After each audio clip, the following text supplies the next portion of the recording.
Hey guys, welcome to Man Man Podcast, a podcast all about basketball. I'm one of your hosts, Jacob Rosenfarb. I am your other host, Jeff Griffith. I'm the producer, Josh Sackles. And with us today, guys, want to give some warm introductions for our CEO of Sideline Intel, the boss himself, Ryan Sharp. What's up? That's all you got? Yeah. Wow, that was great. Yeah, that is the energy we are looking for here on Man to Man. With that kind of mindset and attitude and passion for our jobs, we're going to dive into today's podcast. More NBA heavy than we've had in a while. Yeah, definitely. For obvious reasons. The college basketball season is over. And we're into playoff push for the NBA. East or West, Jacob? What do you want to start with? We got to start with the West. The East is relatively interesting, but the West is Let's start with the West. Fascinating. So, gonna just put it in perspective here. There are five terrible teams at the bottom. There are the Clippers, which have been knocked out. And then at the top, you got Rockets and Warriors, 1 and 2. Portland's pretty much got the 3 in hand. And then you've got 4 through 9 are separated by basically nothing. In order, it's Jazz, Pelicans, Spurs, Thunder, Timberwolves, Cutline, and Nuggets. Hit me. I can't wait. I just can't wait for these playoffs in general. I'm kind of, as sad as I am to see this regular season go, it's time for the playoffs because I think these 8 teams, and even if we want to include, or not include the Rockets Warriors, these 6 teams are so even. There's so little separating the trail in terms of talent. In terms Portland of, through Denver? Exactly. 3 through 9, I think. Like, you could reseed that in basically any way, like in terms of overall talent. And honestly, over the next couple of days, we probably will reseed that in any possible way. I mean, I have no idea what the tiebreakers are. It's impossible to just automatically know. We don't know the head-to-heads and stuff. But, I mean, Pelicans, Spurs, and Thunder, that's 5 through 7 all tied. Timberwolves and Nuggets are tied right behind them for 8 and 9. And the Jazz are only a game up of that 5 through 7 pack. So, I mean, depending on tiebreakers, depending on who plays who, I mean, we could be seeing... Right now, we're looking at Jazz Pelicans in the 4-5. We could be seeing Blazers Timberwolves in the 4-5. Yeah. Like, I mean, and I'm so excited for those matchups, but we can't talk about matchups yet because we have no idea who's going to play. But what we can do is talk about who's going to get in. Yes, and this Timberwolves-Nuggets race is pretty exciting. I do believe the Nuggets and Timberwolves play each other one more time after the season. After the Nuggets host Portland tonight. Yeah. So not an easy schedule. We'd have to look at the tiebreakers, but I'm assuming that based on the way the season series has gone, the winner of tomorrow's game, if they end up tied, probably has the tiebreaker. You have to think. Yeah, I mean the Nuggets just won a couple nights ago versus the Timberwolves. Mm-hmm. I think so. It's incredible. The Nuggets are the 9 seed right now, but they basically control their own destiny. If they win, if they win out, they're in. Then again, so do the Timberwolves. Yes. And the Timberwolves have it a little easier in their second to last game. They host Memphis. Slightly easier. A little bit easier hosting number 2 overall pick in the draft. Lottery odds. But nonetheless, I cannot wait for that Nuggets Timberwolves game on Wednesday. The question I asked for you, Jacob, and I think anyone in the room is welcome to answer this. It looks like the Spurs, Pelicans, and Thunder are pretty much safe. Yeah. Timberwolves and Nuggets are the 2 that you'd say are on the fence. Who do you want to get in out of those 2? I really want the Nuggets to get in. Okay. I just think the Nuggets play such a more interesting style of basketball, and Nikola Jokic is one of my favorite players in the league to watch. I think people recognize how great a talent he is. I mean, when you put up 30, 15, and 10 on a relatively nightly basis, he is a freak. Obviously, those are his great games, but Sure. But he's a fantastic player to watch, and as much as I love Cat, as much as I love Jimmy Butler. Nikola Jokic could win a series, and I don't think Karl Anthony Towns or Jimmy Butler can. And you mentioned Karl Anthony Towns and Jimmy Butler. You know who I feel like is not helping the Timberwolves case at all right now is Andrew Wiggins. Yeah, that 5-year contract that kicks in after this year is looking rough. That is. You're talking about a team that was staring down the 3 seed about a month ago. Yeah. And here they are, very likely going to miss the playoffs. Or not very likely, but very possibly.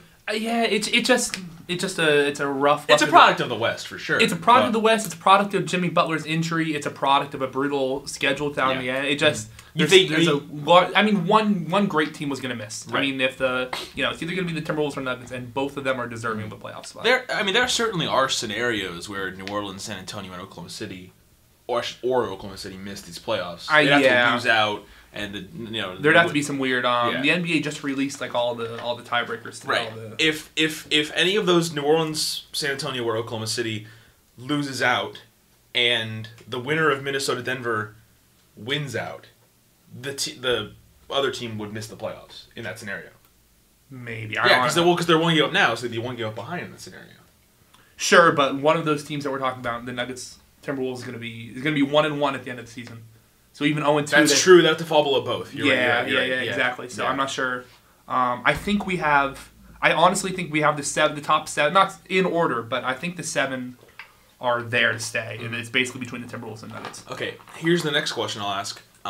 Again, anyone who wants to give me a hot take here is welcome to. Pelicans, Spurs, Thunder, Timber, Nuggets, whatever, whoever gets out of that. Those 4 are likely going to be going on the road. I don't think anyone's passing the Jazz just by the fact that they're a game out with 2 games to go. What the top 4 are Rockets, Warriors, Blazers, Jazz. Give me your best possible first round matchups for the West based on those 4 home teams and those 4 road teams.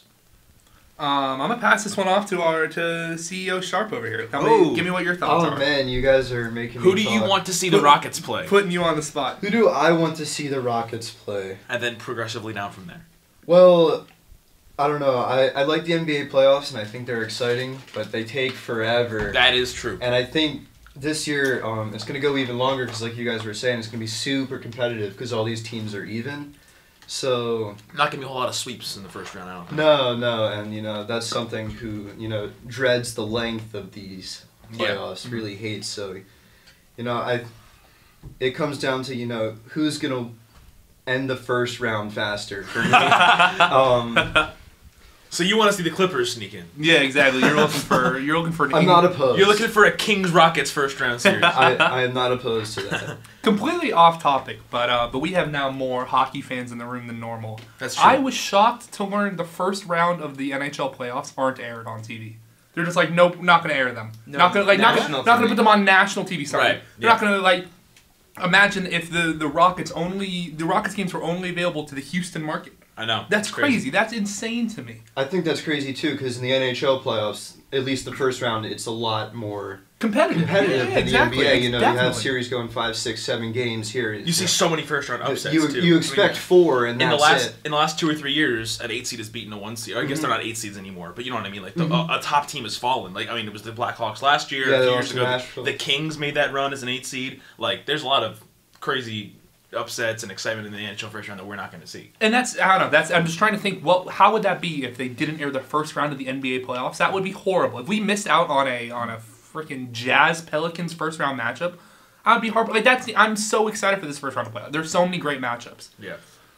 Spurs Trailblazers is how it is right now. That's going to be fun. I think that's great. I mean, that is true talent. What's going to happen there? Kawhi's going to return Game 4. The Spurs are going to be down 3-0.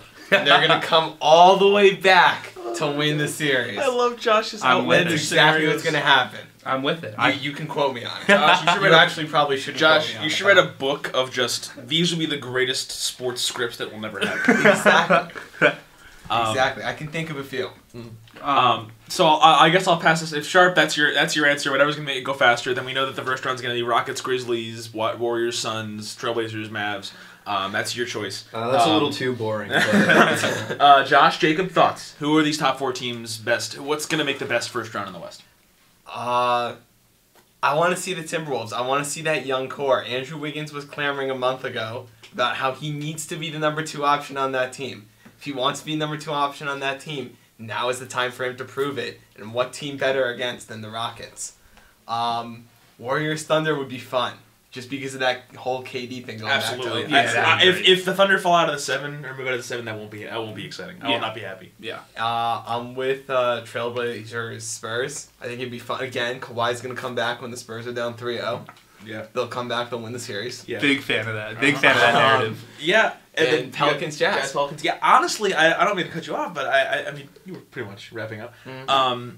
I really think the way the current seeds are is the best possible West. The more I think about it, is there a different matchup you see, Jacob, than the current 1 through 8 that you'd like to see happen? The Trailblazers and the Pelicans. The Pelicans and the Spurs flipping. So the Pelicans play the Trailblazers in the 3-6. Spurs Jazz. Spurs Jazz. Spurs Jazz might be a little less exciting. Sure. But that is two great coaches, Quinn Snyder and Greg Popovich, I think two of the best minds in basketball, with sort of undermanned teams. So that would be really exciting. And then Trailblazers, Pelicans would be Dame Lillard versus Anthony Davis, two people who can't be guarded and aren't going to guard each other, obviously, but they would just each go off, and I think that would be really fun. It's just a battle of who's going to go off more, your point guard or your big man. Exactly. Oh which superstar is going to lead? Awesome contrast of superstardom and playing styles, or as Jacob once said before on our podcast, super duper stars. And to make the transition from west to east here, when you talked to me about super duper stars, you were saying that DeMar DeRozan and Kyle Lowry are not super duper stars. Here they are as the 1 seed. Give me your take. Yeah, I'm going to have to stand by it. I love Kyle Lowry. I love DeMar DeRozan, but they just haven't added enough in their game this year to really validate them as super duper. But this team is more what I'm asking. Oh, this team as a whole, though. This team as a whole is great. I mean, we talked about this a little bit earlier in the season. At some point, when you're consistently great through the regular season, you're a great team, period. There are no... And 34-7 at home is huge. At some point, you have to say, wow, this Raptors team might be different. 34-7 at home is what the Rockets are. Yeah, I think they have similar point differentials to the Rockets more. If you met someone who had never touched the NBA before, and you showed them, even the most basic of statistics, I think they would come away with. There are 3 elite teams and everyone else. They're the Rockets, Golden State, and Toronto. Yeah, if you had no preconceived biases, this Toronto team is objectively great. But they're just I don't like their route in the playoffs. So the Eastern Conference semis are going to be arguably one of the most fun rounds of this tournament. Tournament. I'm sorry. This tournament. I'm sorry. I'm still stuck in college basketball. These playoffs. Fair. Likely, not definite, but likely, Toronto versus LeBron versus Cleveland. Yeah. And Kyrie-less Boston versus maybe JoJo and the Sixers. We don't have a specific timetable on his return, but it's reasonable to think he'll be back by the second round of the playoffs, assuming they can get past Miami or Milwaukee. But they're red hot. And I know Sharp, you're a PA sports guy. Grew up in Philly for part of your life. You know the Sixers pretty well. What are your thoughts on the way they've been playing? Well, obviously they're being super great. Something I noticed, at least in the past week or so, they're playing the Cavs. They're up by 20 at the half, and they almost blew it. That league got to was almost like 30. Yeah, they hung on though. It was 132-130, I think was the final. Yep.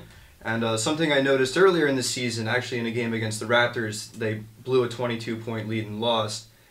I'm thinking to myself, this is a really good team. They just don't have the stamina to hold up against these, elite NBA teams. Or the composure, maybe. Exactly.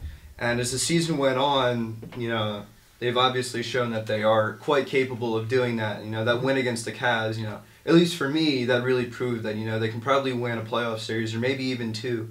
Like you said, sure. Celtics aren't going to have Kyrie. Kyrie. Celtics without Kyrie. That's a winnable series. Yeah, exactly. I mean, maybe 6 or 7, but it's definitely not out of the picture. And then you're looking at very possibly Philly-Cleveland in the conference finals. Philly-Cleveland. How fun would that God. be? Because they've given us great games this year. I mean, the first 2 were pretty lopsided Cavs wins, but the last 2 have been exciting games. Yeah, super fun. I still think, no one can beat LeBron in a 7-game set. I wouldn't predict Philadelphia winning that series, but it'd be a fun series. But how great a learning experience would that be for Ben Simmons to go up against to play LeBron in the Eastern Conference Finals? With the chance to go to the finals, that's unreal. That's huge. Joel Embiid.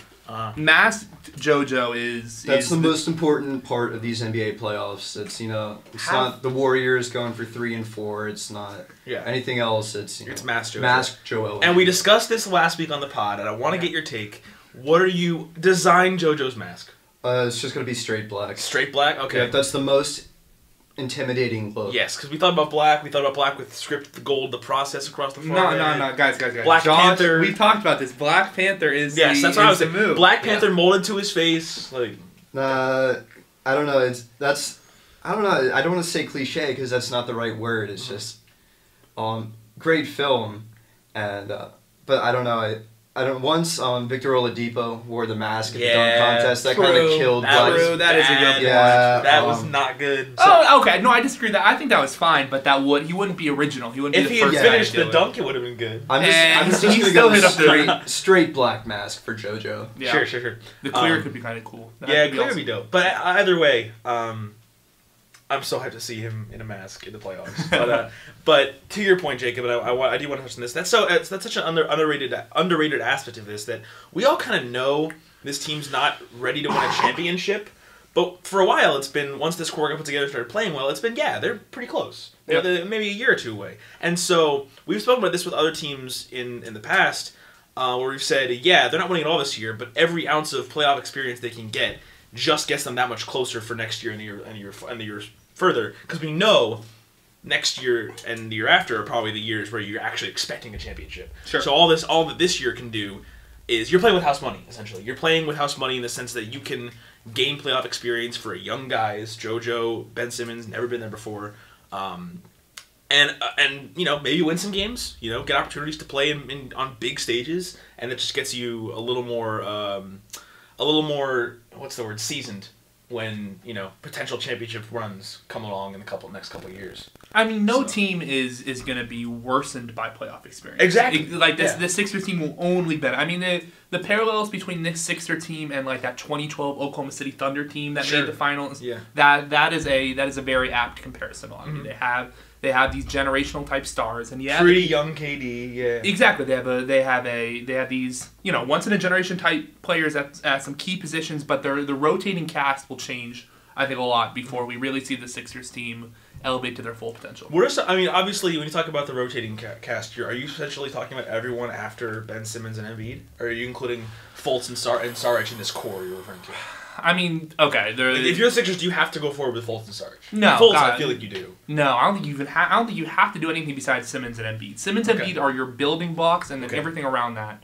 I think Fultz, if he plays to what we think he can play to, which he looks good. He hasn't looked amazing. In the 20 games he's played, he's looked, but let's. So that's no obligation. Exactly. Right. I think the Sixers should have zero obligation to keep Fultz on the roster as long. I think Sarge is a really nice piece. I think Fultz is a really nice piece. Covington's underrated, I think.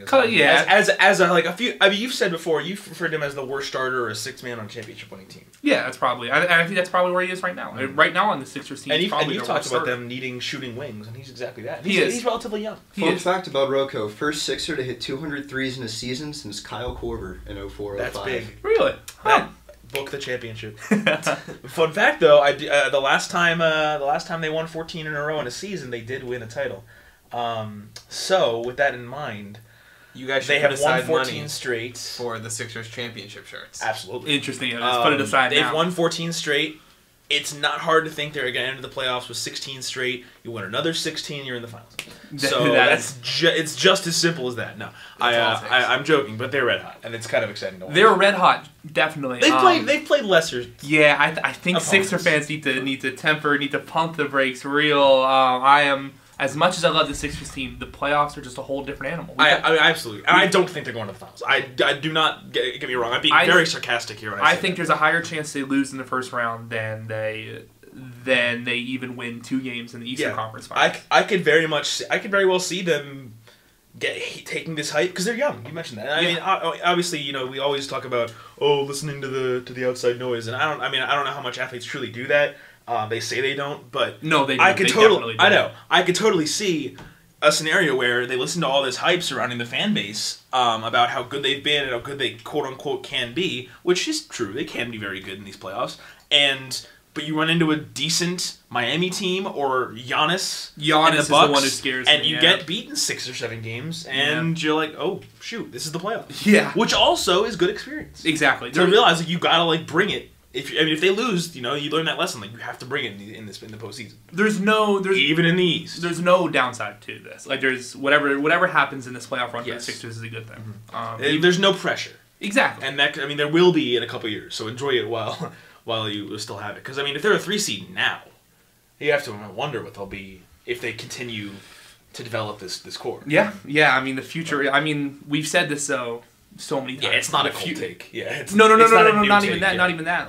Where we look at teams, we say, wow, they're going to win, so many chances. I mean, like I said, look at the 2012 Thunder. The 2012 Thunder, We thought when they were after gonna they be- lost the finals, like, oh my god, this is the next great NBA Not 2, dynasty. not 3, not 4. I mean, yeah, they only won 2. I Yeah. mean, I don't know. So when Embiid jets off to the Washington Wizards. Interesting. I mean, he's coming to the Lakers, but don't worry about it. Don't get it twisted. So the future is Kuzma, Lonzo Ball, Joel Embiid, and LeBron, and Paul George in LA. Bingo. Yeah, and then Steph Curry will come down as well, and then Oof. Klay Thompson, and then Wow. eventually Kevin Durant. So 82-0, right? Exactly. That's the You're plan. sounding like me when I talk about the future of the Yankees. You sound like you were talking about the future of the Brooklyn Nets. Look, the Brooklyn Nets. Yeah, are Josh, gonna give be- us Brooklyn Nets' future. The Brooklyn Nets are going to be a dominant NBA force by Yes, the year especially- 2021. Especially with the pick they're going to get this year. They're going to make a great move in No, the that draft. doesn't matter because here's what's going to happen. D'Angelo Russell is going to be a stud. Their pick next year is going to be a stud. Jaleel Okafor is going to be a stud. There it is. And you're All right, leaving I'm out cutting you off. Nick Stauskas. I'm cutting you off.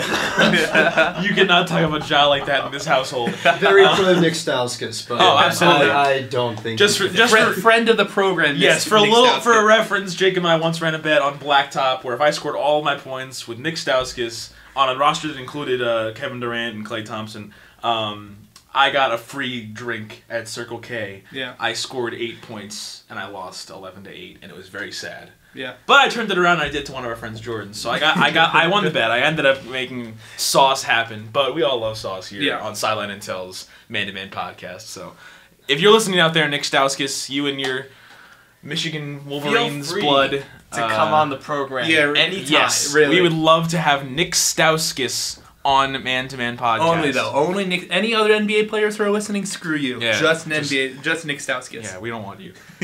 Speaking of Stauskas, though, Jacob, I want an informed take on the Nets. What do you think? Oh wow, that sounded really mean. I'm sorry, Josh. I want No, your I take. was- on I it. was- I was joking. I want a couldn't give you a real slightly more realistic take on the Nets. I actually love it. I really do enjoy what the Nets are doing. Okay. Kenny Atkinson is a really good coach. He was former assistant coach under Mike Budenholzer with the Hawks. Kenny Atkinson's doing some cool stuff. Love D'Angelo Russell. That is a fantastic buy low from the Nets. Jared Allen, their last year's first round pick. Yeah, He's really good. from Texas, right? Exactly. Yeah. He made huge strides this year. Rondé Hollis Jefferson I staying think in he the made all league. of those strides with his posterizing dunk a few weeks ago. Interesting. All of the strides he made on that. No, but he looked really good as a rim protector. That's the thing. He showed really fantastic two-way potential. Like we said, Sauce. But like Spencer Dinwiddie was a player for them who nobody really thought about coming into the season. He's been But solid. yeah, he's been really good. They He have won the players. What's it called? The skills the contest. skills. Right? Yeah, exactly. Therefore, he's an elite NBA talent. The correlation between the NBA Skills Challenge and elite NBA players is 1-to-1. Everybody who wins that is thus an elite. Him beating Jamal Murray and Larry Markkinen means big things. Didn't JoJo win it? Did JoJo win it 2 years ago? When did or he was in the JoJo finals? was in it this year, and he lost to he cheated. Al Horford, or no, he lost to Lowry. He lost to Larry Markkinen. Yeah, because he's like, He you can't didn't pass cheat. if you don't He just have threw all right. 3 balls in the ground because he's an awesome human being. Yeah, I don't know. The Nets are going to be fun. I don't know. I like the Nets. Yeah, they don't have a. Do they have a first round pick this year? No, they They don't. don't. The Cavs do. No, I know. do. Well, the Cavs have their first round pick. I was trying to remember if the Nets had But traded Paul for Pierce, another. Jacob. Exactly. Right. When you have the opportunity to get like 37-year-old Paul Pierce and 38-year-old Kevin Garnett, You gotta go all for the out. next 3 first round picks. You just gotta do Woof. it. Oh my god. You just gotta do it. Every time I think about that trade, I get depressed. No, it It's really just so is. sad. It really is the worst NBA trade. Oh man, Of all but I mean, the Nets bring up an interesting point. For the last couple weeks, we've been able to look at the playoff scenarios because it's getting exciting. It's getting late in the season, but all year, Tankapalooza has been a lot of fun, and the Suns clinched the top lottery odds. But if you talk to any Suns fan here, the lottery's rigged. So they're not going to get it. So therefore, the Grizzlies get the number 1 pick. Who are they taking? Everybody but the Phoenix Suns should take Luka Doncic. Phoenix Shuns. How Phoenix has that not been done before? No, but I agree. Luka to anyone but Phoenix. Yeah, even Phoenix should think about it. Luka Doncic is going to be incredible. Luka Doncic is going to set the league on fire basically from the second he steps in the building. He's going to be so good. I've asked you this question, and your answer, I believe, was Memphis. But I want to get everyone else to see if there's any differing opinions or just other ideas. Get creative here. The most exciting scenario that's possible, like not like obviously Luka Doncic should be a lot of fun on the Rockets, but it's not going to happen. Luka Doncic, the most fun possible scenario for him to go to in the lottery? I gotta go with the Cavs. The Cavs would be great. The Cavs. The Cavs would be Because incredible. remember, they have the Nets pick, right? And- Ignoring the voice crack, they have the Nets pick. Steer into the skid, Josh. Oh, you got it. You got it. So, if the Nets pick jumps in the lottery, They're only like 7th or 8th. So it's they're not- only 7th or 8th. So if they jump to like 2, maybe 3, and the Suns get the first pick, the Suns are going to take DeAndre Ayton. And then the Cavs have a chance to take Luka Doncic. Yeah. Luka and LeBron. That I'm here for. Yeah. I do like Jacob's scenario where Luka Doncic is playing with Marc Gasol, though. Yeah. That does sound like a lot of fun. Just for the last couple of years of Marc Gasol's prime, to have a... I mean, I think... I don't know a whole lot about Doncic. I haven't read the truly in-depth features, but from everything I understand, he's a great basketball mind, and pairing him with Gasol would just be really fun. I'm gonna throw this one out there: a backcourt of Luka Doncic and Dennis Smith. Yeah, in Dallas. That's gonna be that would be fun. That could be very exciting. That would be a lot of fun. But then again, Doncic not the only great player in this lottery. I mean, DeAndre Ayton is an absolute freak. Yeah. And I think the most likely scenario for him is obviously the Suns if they get the #1 pick, because you have to think he would fit very well into exactly what they need. That's a great pairing. Him and Booker makes a lot of sense. I know the whole Kobe Shaq comparison that we've heard about so much. Suns fans. Not sure if I love it. Thank you. Suns Jordan K.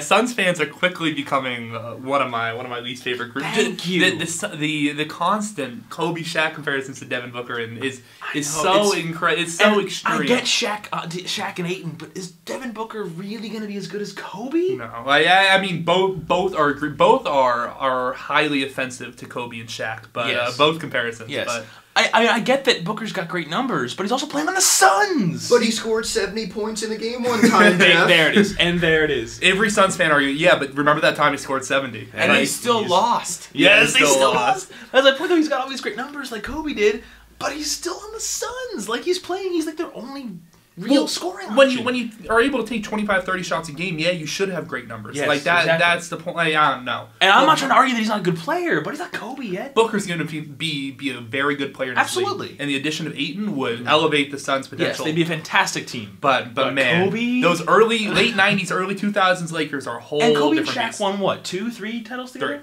3. Yeah, and I don't know if Booker and Ayton are 3 titles together. I mean, those Shaq and Kobe teams, like the 99, 2000, 2001, those are the 3 titles. Those are kind of decrepit teams without Kobe and Shaq. Those are some rough rosters around them. So, I don't know. The Suns are those. Our point is, Booker and Ayton are going to be fantastic in this league. But man, I don't know. I don't know if they're even in the same stratosphere as Kobe and Shaq. Yeah. So, referring to your 01 Lakers take there, are you saying Ty Lue couldn't have beaten AI in the Sixers? As compelling argument as that is, when Ty Lue was stepped over by Allen Iverson, I think his soul just completely left his body, and I think it would have been impossible for him to take down that Sixers team without Kobe and Shaq. We've discussed, and I don't want to get too far removed from lottery, but you bring up AI, and you bring up an interesting discussion that we've had. What is the most disrespectful Allen Iverson crossover? Oh, we have had it. This is a long-running debate. Your argument is Ty Lue, correct? I have to agree Disrespectful is Ty Lue, but his best is probably MJ. MJ, absolutely. No, you are both wrong. The best Allen Iverson crossover is the double cross of Antonio Daniels when he's on the ground and switches from one hand to the other because he gets crossed twice. That is the best crossover. But is that disrespectful, though? Oh my god, he fell down twice! Yes, but disrespect isn't just doing something good. Disrespect is staring them down. The only reason I know pageantry. The only reason I know Antonio Daniels' name is because of that one move. But that's not him being disrespectful. Being disrespectful is James Harden looking Wesley Johnson in the eye after putting him on the ground. I guess. That's an amazing crossover. Yeah. But disrespect is stepping over a man and hanging your genitals in his face because you just crossed him up and you put him on skates. Okay. I will concede the argument that the game 3 step over or game, I don't know what game it was. Ty Lue step over. The Ty Lue step over is the most disrespectful move of his career. Let's go, Sharp. But the best move period is the Antonio Daniels double crossover. That's still MJ. No, it has Antonio Daniels Okay, crossed when's twice. the last time you watched the MJ crossover, though? The MJ crossover is nice, but he doesn't get him that bad. That's the thing. He doesn't get He it. does. Oh, Jordan He reaches. has him facing the other direction. I We don't will have this poll on Sideline Intel Twitter sometime today regarding these two crossovers for you to give us your take, because I know all 6 of you that are going to vote are going to have really good opinions on this. We got a little off track there. Gotta love Allen Iverson. Let's talk about NBA MVPs. Okay. I have one question for you guys before we move on. First of all, with DeAndre Ayton, if he doesn't go to the Suns, where's his best fit? Because Interesting. it's very possible that they could get screwed out of a pick. Well, yeah, I mean, it is And- rigged according to all Arizonans. So They could end up with maybe the 3 pick, maybe the 4 pick, which you still get a good player, but you don't get DeAndre Ayton or Luka Doncic. So, where would be Ayton's best fit? Bulls could be fun. I think the Bulls are going to be fun with anybody because they have so little, and just obviously Chicago. I think any of these big men though would pair super well with Lauri Markkanen, especially Ayton. Obviously, Ayton, somebody who can stroke it from deep and also really protect the rim. That would complement Markkanen really well because he's going to be a fantastic shooter, but not a whole lot else. What would be the worst fit? Ooh, the worst fit. I mean, you hate to see really talented players go to the Kings. I think that's always sad, just because things just go to die there. Shimmer. Malachi Richardson on the same plane. Not even a little bit. The Magic would be rough as well. I think the Magic just have so many players that it's just. I'd worry about a rookie getting legit minutes there. Like Jonathan Isaac barely started. He never started this year. Barely got a whole lot of minutes, and we really didn't get to see the development out of him that we would have liked. And so I really hope the Magic get a guard. I really do. I hope just because that's what they need. They don't need another big man. They need a guard. Who else are you looking forward to in the draft before we get to MVP? You're good. Interesting players later in the draft. Let's see. We haven't really dug into our draft. A little interesting. My name is Trey. I got a basketball game tomorrow. I'm a point guard. I got a shoe game. Thank you, Sharp, for the entertainment. Exactly. That's what this podcast needed is more vines. I think the picks that we need to at least give some thought to here. Trae Young is an interesting case because he's very polarizing. Marvin Bagley, we kind of touched on. Mo Bamba is interesting. Yeah. Tice Battle, Tony Carr. No, but Tony Carr isn't. To kind of answer your question, players like Tony Carr are going to be really guys who interesting we're like, really should they have left? Yeah. But think about it. Yeah, they'll be okay. those are going to be fantastic test cases later in the first. Jalen Brunson. Yeah. You have him 25 to the Spurs. That just is such a natural pairing to me Absolutely. that just has to happen. Like the Spurs are mocked at 24 right now. That's perfect for But him. what do you think of Mikal?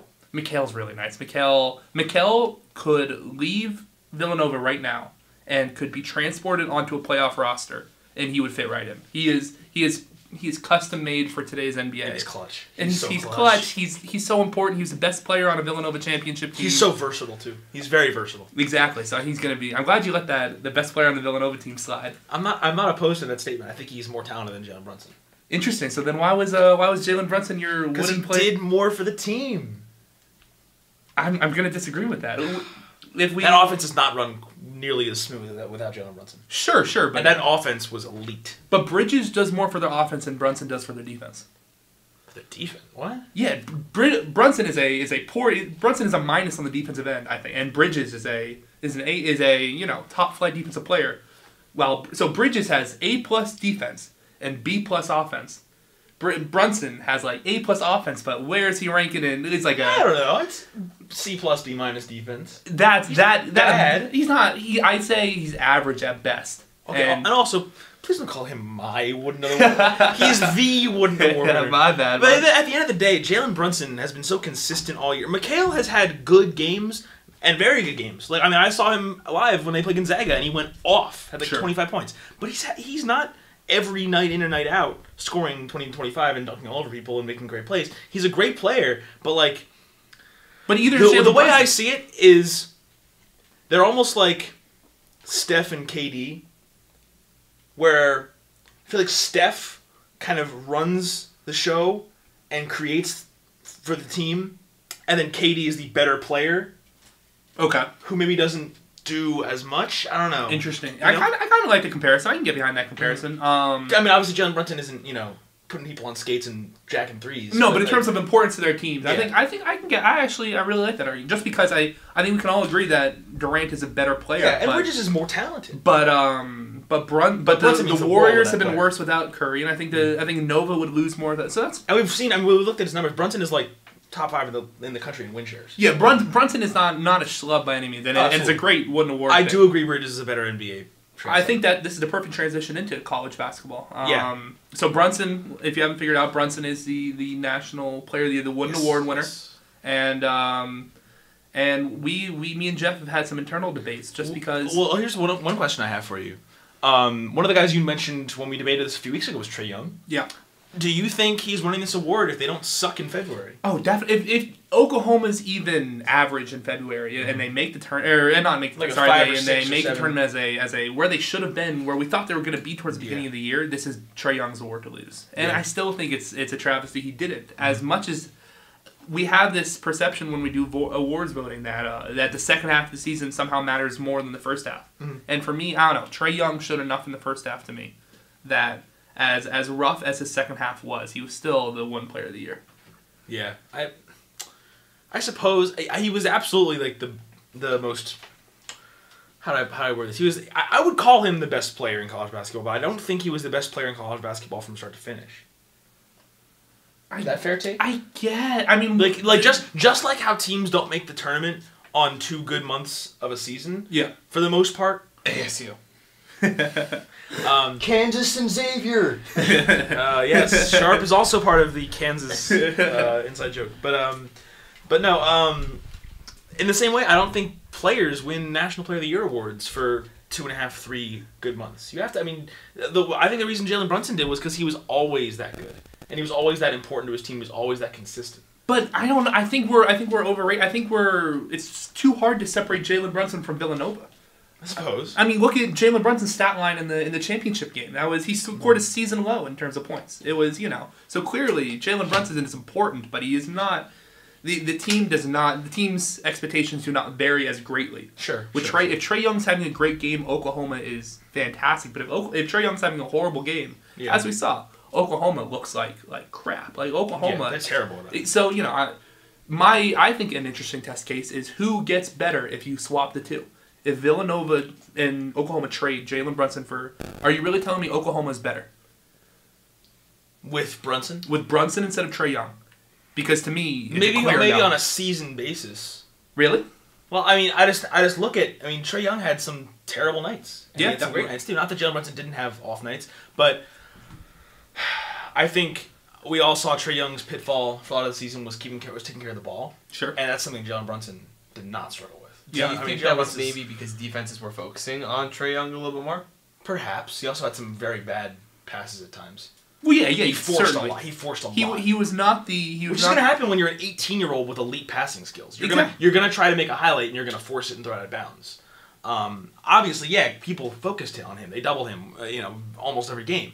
But if you're looking at a lot of the film, a lot of the games he played in, and a lot of the times that he struggled with the ball, a lot of it is trying to do too much and trying to, and granted he had to do too much. Yeah. But I don't know. I look at a player like Brunson and in a league, not a league, in a sport where, in college basketball in particular, composure matters so much. Yeah.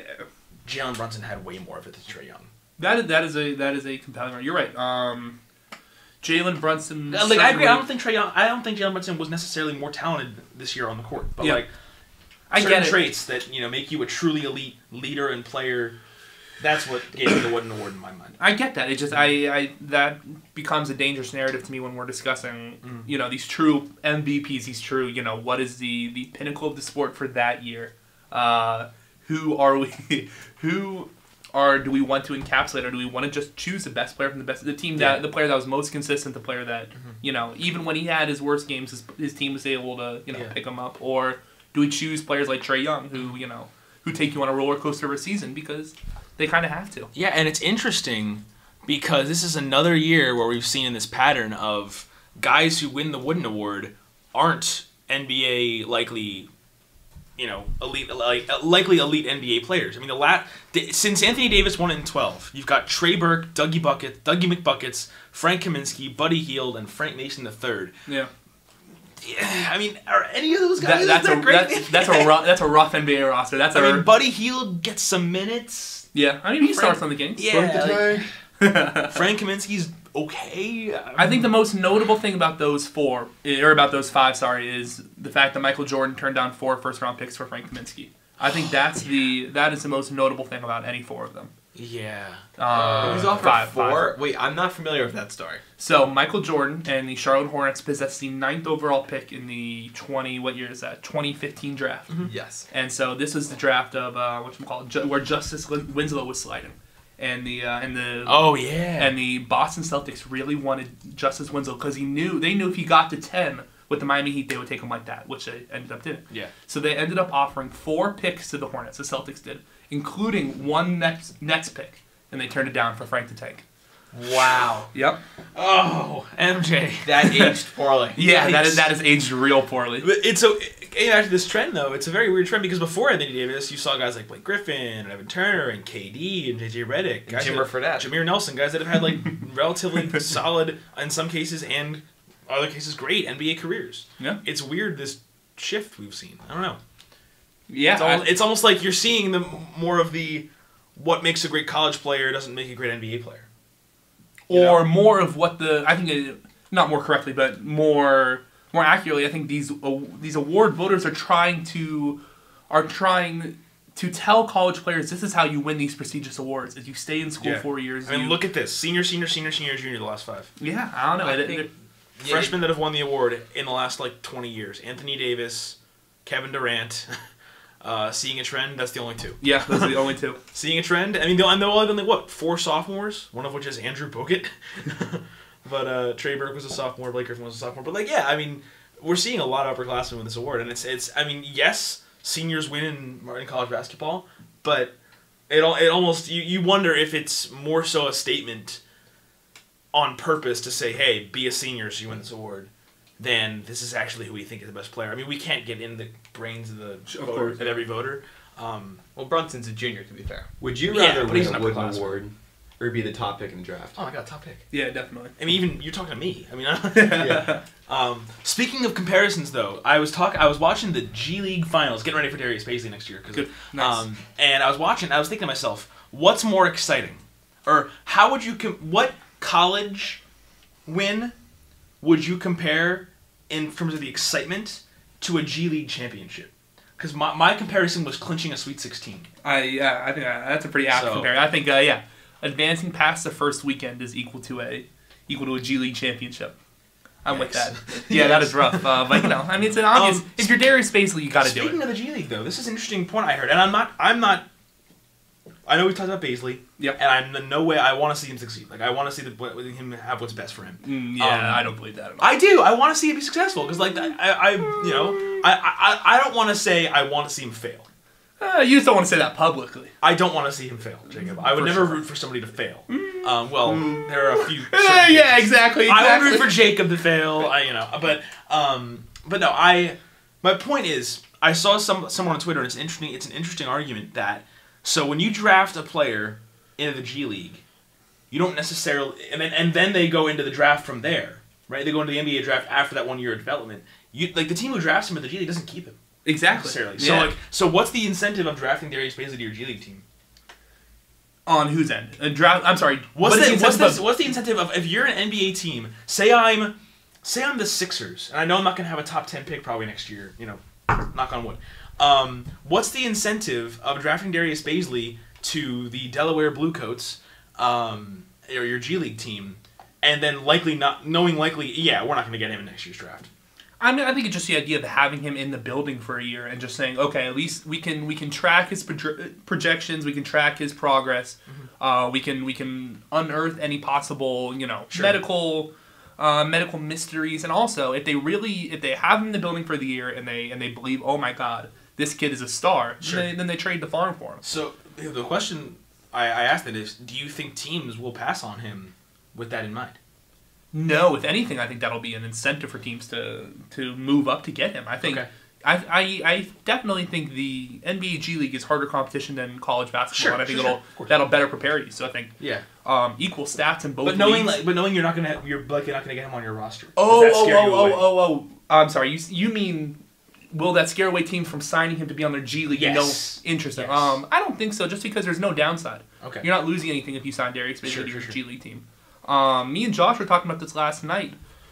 It would be an interesting concept if anybody was able to come out of high school, and when you signed them to your G League team, you forfeited the next year's first round pick. Whoa! But you get to keep the player, obviously. And you have to sign them to a minimum of, what did we say, like 3-year contract. Yeah. And so we were thinking that could be an interesting. That's way. intriguing. Yeah. So I think there's fun ways to move around this. Yeah. I mean, there's a lot of different college to NBA things we can talk about now that the season's over. I mean, there's been a mass exodus in terms of people going to the draft without agents. There's a very few, like, very small minority that have gone to the draft with agents. Maybe like 25% of the guys we've seen declare have gone with agents. The rest have gone without agents. I heard an interesting stat that says if you don't get invited to the combine, it should be a mandatory return to school. Interesting. Thoughts? I disagree because I think Why?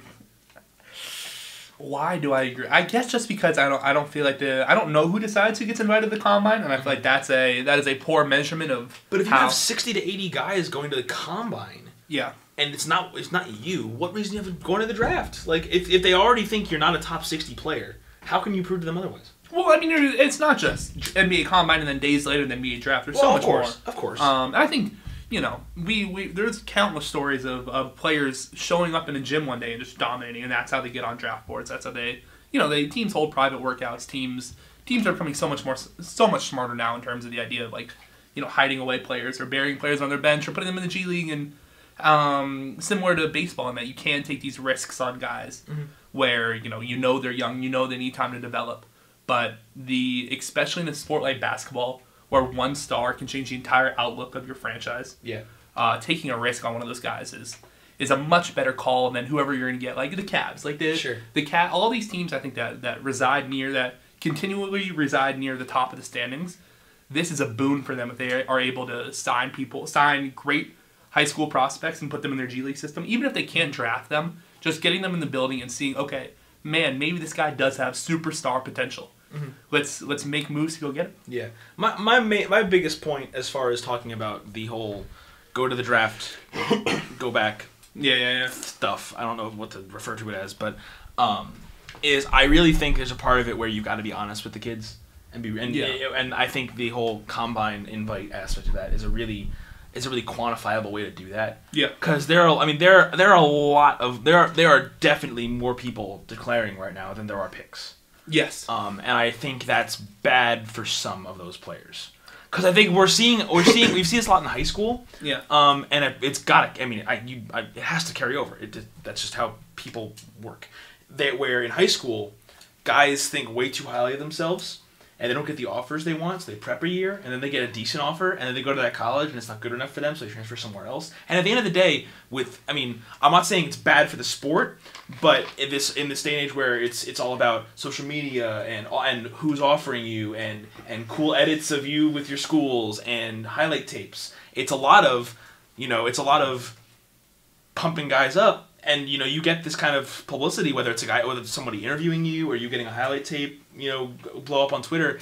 And at the end of the day, I think a lot of players, I'm not just talking about NBA prospects. I'm talking about D2 kids who thought they could have gone D1. Yeah. A lot of basketball players, I'm sure this is true of other sports, think higher than themselves substantially than they should. Definitely. And I think it's going to hurt a lot of them with these draft rules. Sure, but I don't think it's the job of NBA officials to baby them and to No, don't baby them, but be real with them. I think babying them is saying, yeah, you have a shot. Being real with them is being honest with them and treating them like adults and saying, yeah, you're not ready.